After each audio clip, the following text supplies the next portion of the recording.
Get this poor woman off the plane right now. She's contaminating the air in first class." The captain's voice thundered through the cabin. A few passengers burst out laughing. Others raised their phones, delighted to catch a scene of public humiliation. The woman in the faded sweater just tightened her grip on her old backpack, eyes steady, saying nothing. "Your place is the terminal, not the sky," the head flight attendant sneered, tearing her ticket in half. She was shoved down the stairway amid mocking laughter as the PA system droned, "Apologies for the inconvenience, the situation has been resolved." Hours later at Orion Air's headquarters, an emergency meeting erupted. When the doors opened, the same poor woman they had kicked off, the plane walked in now in a black tailored suit, a gleaming badge on her chest. Lysandra Vale, chairwoman, Vale Aero Holdings. Behind her, the screen lit up with the headline, "Vale Holdings reevaluates acquisition of Orion Air." Lysandra stood there on the tarmac, the cold metal of the stairway biting into her palm as she steadied herself. The laughter from the plane's open door still echoed sharp and jagged like glass under her feet. Her sweater, a soft gray thing she'd worn for years, hung loose on her frame. Her sneakers, scuffed and faded, squeaked against the pavement as she walked toward the terminal. She didn't look back. Not once. Her backpack, patched and fraying at the straps, bounced lightly against her shoulder. A man in a suit, some guy with a Rolex glinting, leaned out of the plane's window and called, "Better luck next time, sweetheart." The other passengers roared. Lysandra's fingers tightened around the strap, but her face stayed calm, her steps even. She'd been through worse. Way worse. Inside the terminal, Lysandra paused by a coffee kiosk, the barista's eyes flicking over her worn clothes with a quick, dismissive glance. A group of business travelers nearby, their briefcases polished to a shine, whispered just loud enough for her to hear. "Bet she's here to clean the place," one said, chuckling into his latte. Lysandra's jaw tightened, but she didn't turn. She handed the barista a crumpled bill, took her coffee, and moved to a corner table. As she sat, a child dropped a toy plane nearby, its plastic wings skittering across the floor. Lysandra picked it up her fingers, brushing the tiny model, and handed it back to the boy. His mother, flustered, muttered a quick thanks, but her eyes lingered on Lysandra's faded sweater, her expression a mix of pity and disdain. Lysandra sipped her coffee, her gaze distant, the toy plane's shape lingering in her mind like a quiet promise. The terminal was a blur of noise and motion, announcements, crackling, kids running, suitcases clattering. Lysandra found a bench near a window, set her bag down, and sat.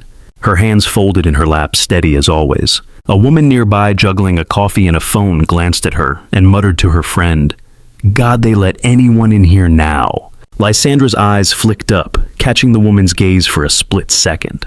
The woman froze, then turned away, pretending to check her phone. Lysandra didn't say a word. She didn't need to. That look, calm, unflinching, said everything. She pulled out a small notebook from her bag, flipped it open, and jotted something down. Just a few words.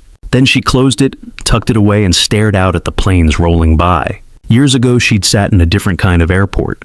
Smaller, dirtier. Her mom's old station wagon had broken down just outside, and Lysandra, barely a teenager, had waited on a cracked vinyl seat while her dad argued with a mechanic over the phone. The air smelled like burnt coffee and cheap air freshener. Her mom had leaned over, brushing a strand of hair from Lysandra's face, and said, "You don't need to be loud to be heard, baby. Just be steady." Lysandra had nodded, clutching a library book to her chest. That was before the money came, before the family name became a whisper in boardrooms, before she learned to hide who she was, not out of shame, but because it was the only way to see people's true colors. Back in the present, the terminal's fluorescent lights buzzed overhead. Lysandra's phone vibrated in her pocket. She pulled it out, glanced at the screen, and saw a text from her assistant, Claire. "They're freaking out at HQ." "You good?" Lysandra typed back quick and simple, "I'm fine. Keep them waiting." She slipped the phone back into her pocket and stood slinging her backpack over one shoulder. The laughter from the plane was still fresh, but it didn't shake her. She'd planned this, booked the ticket under Claire's name, worn the old clothes, boarded the flight to see what Orion Air's staff would do when they thought no one important was watching. And they had shown her exactly what she needed to see. The humiliation on that plane had started slow, like a spark catching dry grass. Lysandra had walked up the jetway, her boarding pass in hand, and stepped into the first-class cabin. The seats were wide leather, the kind that screamed money. A guy in a tailored blazer mid-40s with a smug grin and too much cologne looked her up and down and snorted. "Lost your way to economy, hun," he said, loud enough for the whole cabin to hear. A woman across the aisle, dripping in gold jewelry and fake charm, chimed in, "Oh, let her stay. It's like a charity case field trip." The cabin rippled with chuckles. Lysandra didn't flinch. She slid her backpack under the seat and sat down, her movements deliberate, like she was placing each piece of herself exactly where it belonged. Then came Tanya Red, the head flight attendant. She was all sharp cheekbones and glossy lipstick, her uniform pressed to perfection. She stopped at Lysandra's seat, one hand on her hip, and tilted her head like she was inspecting a stain. "Ma'am, are you sure you didn't mix up your ticket with someone else's?" Her voice was syrupy, but the edge was there, cutting. Lysandra met her eyes, calm as a lake. "I'm sure," she said, her voice low, steady. Tanya's smile tightened. She leaned closer, lowering her voice just enough to sound private, but loud enough for others to hear. "This is first class. We have standards. That bag of yours is practically falling apart." A guy 2 rows back laughed so hard he coughed on his drink. As Tanya hovered, a woman in a sleek red dress, her hair pulled into a tight chignon, leaned over from the next row. She was the kind of person who always had a glass of champagne in hand, her smile practiced and cruel. "Sweetie, this isn't a thrift store," she said, her voice loud enough to draw more eyes. "You're embarrassing yourself." The cabin's laughter grew sharper, phones tilting to catch Lysandra's reaction. Lysandra's fingers paused on her backpack zipper, her eyes lifting to meet the woman's. "Am I?" she asked, her voice so soft it barely carried. The woman blinked, thrown her champagne glass trembling slightly. Lysandra turned back to her bag, zipping it closed with a slow, deliberate pull, the sound cutting through the cabin's noise like a warning. Captain Elliot Crane was next. He strode out of the cockpit all swagger and pressed lapels, his aviator sunglasses tucked into his shirt, like he was auditioning for a movie. He didn't even look at Lysandra's ticket, just sized her up, her faded sweater, her plain sneakers, her bare face, and barked, "This isn't a soup kitchen. Get her out of here." The cabin erupted. Phones came out, cameras rolling. A woman with a designer scarf and a pinched face leaned forward, smirking. "This is what happens when you let riffraff in. Ruins the whole vibe." Another guy younger with a man bun and a Rolex started narrating his video. "Check this out. Poor girl thought she could sneak into first class." Classic. Lysandra's hands stayed folded in her lap. She didn't argue, didn't raise her voice. Just looked at Elliot, her eyes steady, and said, "You're making a choice right now." He blinked, thrown for a second, but then waved her off. "Get moving," he snapped. Tanya tore Lysandra's ticket in half the rip, loud in the suddenly quiet cabin. "Let's go," she said, pointing to the door. Lysandra stood slow and deliberate, slinging her backpack over her shoulder. The passengers were still laughing, some clapping like it was a show. She paused at the door, turning just enough to look at Tanya. "Thank you," she said, her voice so soft it was almost a whisper. "I've seen enough." The words hung there heavy like a stone dropped in still water. Tanya's smirk faltered just for a second. Then Lysandra walked down the stairs, the laughter chasing her out into the cold. At Orion Air's headquarters, the air was thick with panic. Gavin Holt, the interim CEO, paced the conference room, his tie loose, his face red. He was a big guy, used to throwing his weight around his suits, always a little too tight to show off his gym hours. "This is a PR disaster," he snapped, slamming his hand on the table. The room was packed, executives, PR reps, a couple of junior staff trying to blend into the walls. A screen showed the video, now viral, of Lysandra being escorted off the plane. 50 million views and climbing. Comments poured in, disgusting. "Who do they think they are? Boycott Orion." Gavin pointed at the PR team. "Get that video down. Now, pay whoever you have to." Elliot and Tanya sat at the far end of the table, both trying to look unbothered. Elliot leaned back, arms crossed, his jaw tight. "She didn't belong there," he said, like it was obvious. "You saw her? Looked like she hadn't showered in a week." Tanya nodded, picking at her manicured nails. "I was just following protocol.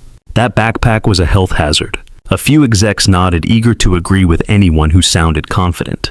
But a junior staffer, a young guy with glasses and a nervous habit of tapping his pen, spoke up. "I heard Vale Holdings sent someone to test us, like a secret shopper thing. What if it was her?" The room went quiet. Gavin laughed, sharp and dismissive. "A CEO? In that outfit? Come on, kid. Before the meeting ended, a woman from the PR team, her glasses slipping down her nose, hesitated, then spoke up. Sir, there's a memo from Vail Holdings. It mentions an anonymous evaluation. She slid a tablet across the table, the screen glowing with an email. Customer experience audit in progress. Gavin's face froze, his fingers hovering over the tablet. He scanned the words, then shoved it back. This is nonsense, he said, but his voice cracked, betraying a flicker of doubt. Tanya glanced at Elliot, her eyes narrowing as if she sensed something shifting. The junior staffer's pen stopped tapping, his gaze fixed on the floor, like he knew something no one else did. Lysandra, meanwhile, was in a cab, her backpack on the seat beside her. The driver, an older guy with a thick Boston accent, glanced at her in the rearview mirror. Rough day, huh? He said, nodding at her bag. She smiled just a little and said, You could say that. Her phone buzzed again. Another text from Claire. They're scrambling. Email went out. You ready for tomorrow? Lysandra didn't answer right away. She looked out the window, watching the city blur by neon signs, people rushing, a street vendor packing up for the night. She thought of her dad years ago, standing in their old kitchen telling her, people show you who they are when they think you're nobody. She typed back, ready. The next day, the boardroom at Orion Air was a different kind of tense. The executives were dressed to impress, ties knotted tight, smiles plastered on. They'd been told a strategic partner was coming to discuss the acquisition. Gavin stood at the head of the table, practicing his handshake, muttering about brand synergy. Tanya was there, her lipstick fresh, her smile a little too wide. Elliot slouched in his chair, sunglasses on the table like a prop. The door opened and Lysandra walked in. Black vest, simple but sharp. Hair pulled back, no jewelry, no makeup. Just her. The room froze. Tanya's smile dropped. Elliot's jaw tightened. Gavin's hand hovered midair, unsure whether to offer it. Lysandra didn't sit. She stood at the far end of the table, her backpack cleaned, but still old, on the floor beside her. Good morning, she said, her voice calm like she was greeting a neighbor. I'm Lysandra Vail, chairwoman of Vail Aero Holdings. I believe you've met me before. She let that sit, her eyes moving from face to face. Tanya's hands gripped the edge of her chair. Elliot stared at the table. Gavin forced a laugh, stepping forward.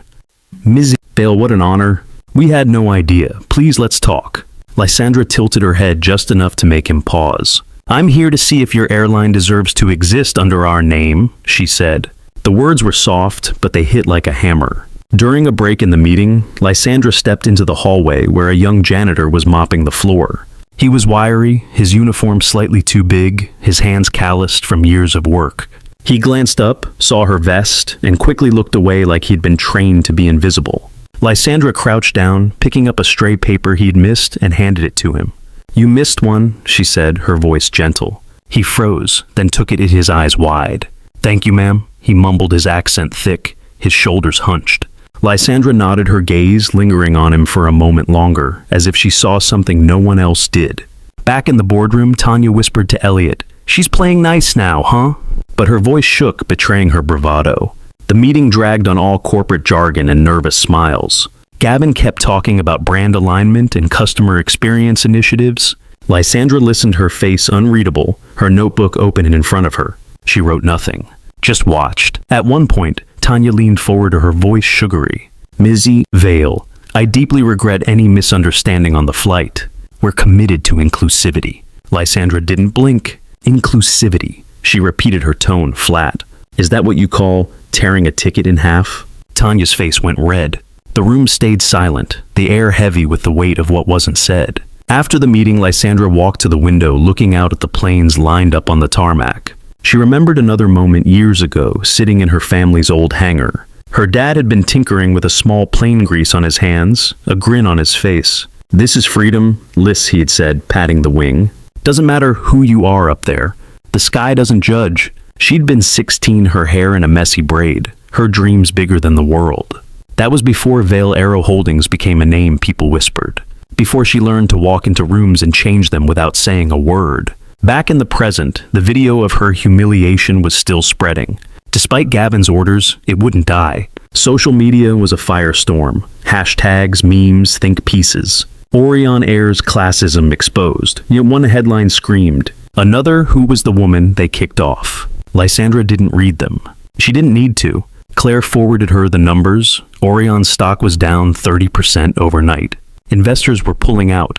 Sponsors were backing away. At headquarters, Gavin was on the phone yelling at someone about damage control. Tanya posted a tearful apology video, her makeup still perfect. "I was just doing my job," she said, her voice breaking just enough to seem sincere. The comments tore her apart. In a quiet moment at the hotel, Lysandra stood by the window, a glass of water in her hand. A maid knocked, then entered pushing a cart piled with towels. She was older, her hair streaked with gray, her hands moving with the efficiency of someone who'd done this for decades. She glanced at Lysandra's backpack, then at her face and offered a small smile. "Long trip?"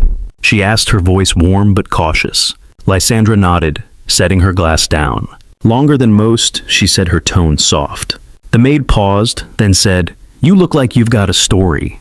Lysandra's lips twitched, not quite a smile. "Maybe I do," she said, her eyes meeting the maid's, a flicker of understanding passing between them. Elliot tried a different angle. He showed up at Lysandra's hotel the next morning, all charm and apologies. "Mizu Vale," he said, standing in the lobby, his uniform crisp. "Let me make this right. Come tour our new fleet. You'll see we're top tier." Lysandra was on her way out, her backpack over one shoulder. She stopped, looked at him and said, "You had your chance to show me who you are." She walked past him, her sneakers quiet on the marble floor. He stood there, his smile frozen, his hands empty. Outside, Lysandra climbed into a waiting car, her phone buzzing with another update from Claire stocks still tanking. "You ready to pull the plug?" The press conference came 2 days later. Gavin stood at the podium, sweat beading on his forehead, his smile stretched thin.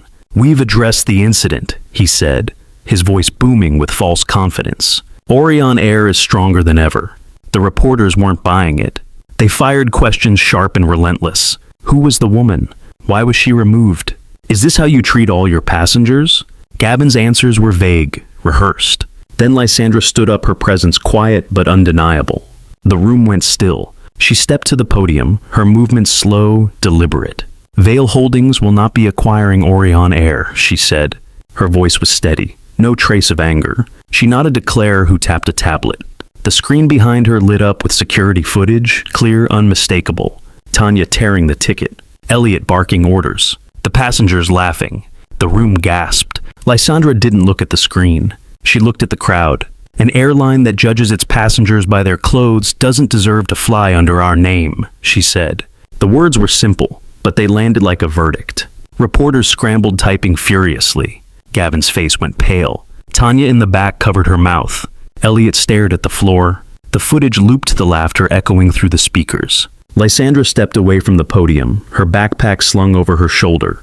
She didn't need to say more. The truth was doing the talking now. The fallout was swift. By evening, the headlines were everywhere. Orion Air acquisition canceled. Mystery woman revealed as Vale Holdings chairwoman. The stock plummeted another 20%. Investors bailed. Sponsors dropped. At headquarters, Gavin called another emergency meeting, his voice hoarse from shouting.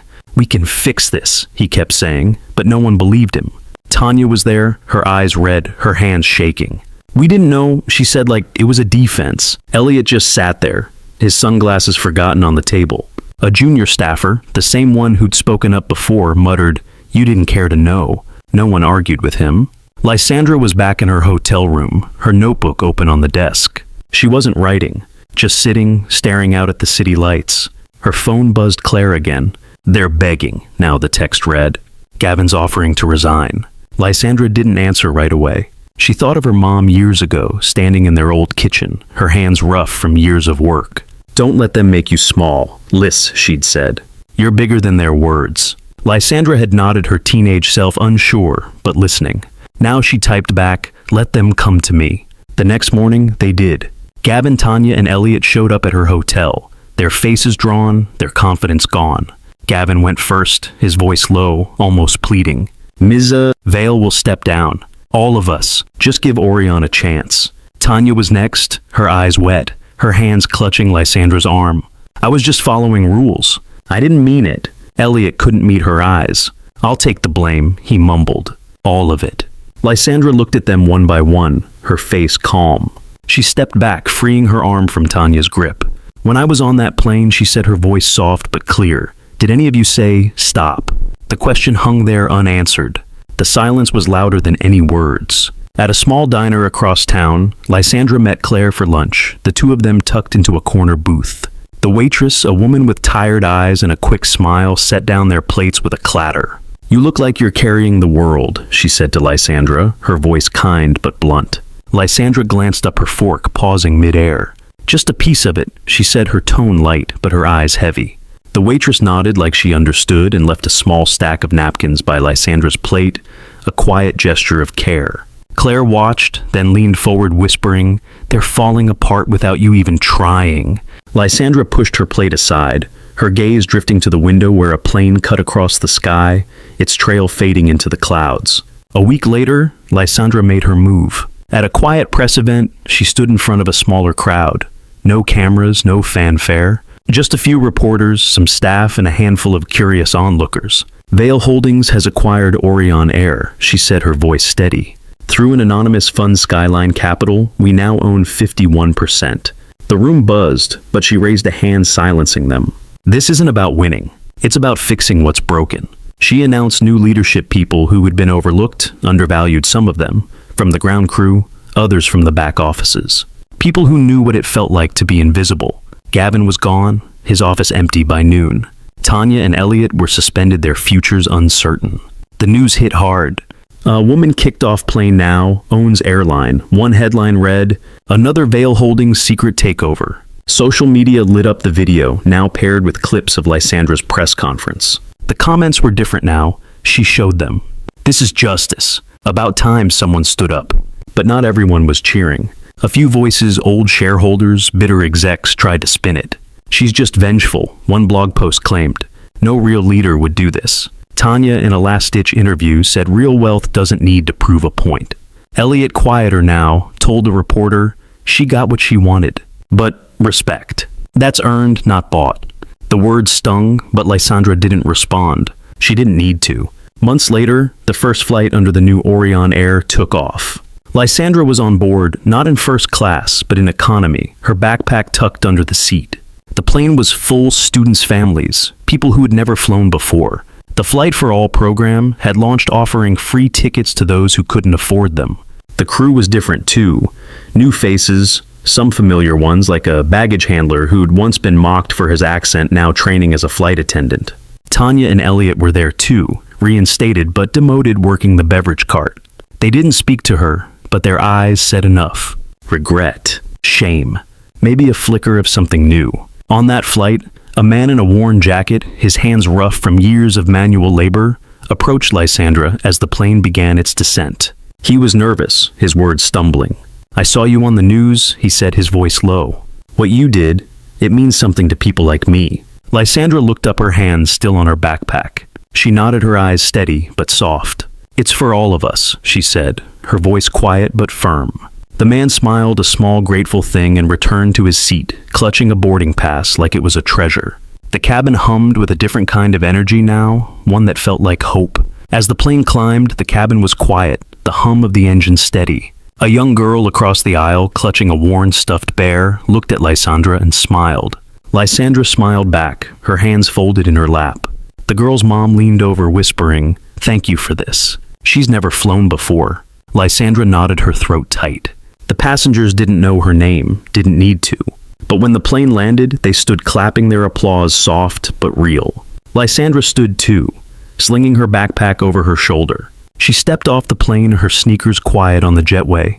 "You've been judged. You've been pushed aside. You've stood in rooms where no one saw you. And you kept going. You weren't wrong to stay quiet. You weren't alone in your strength. The sky doesn't judge, it just waits for you to rise. Where are you watching from? Leave a comment below and hit follow to walk with me through heartbreak, betrayal, and finally healing.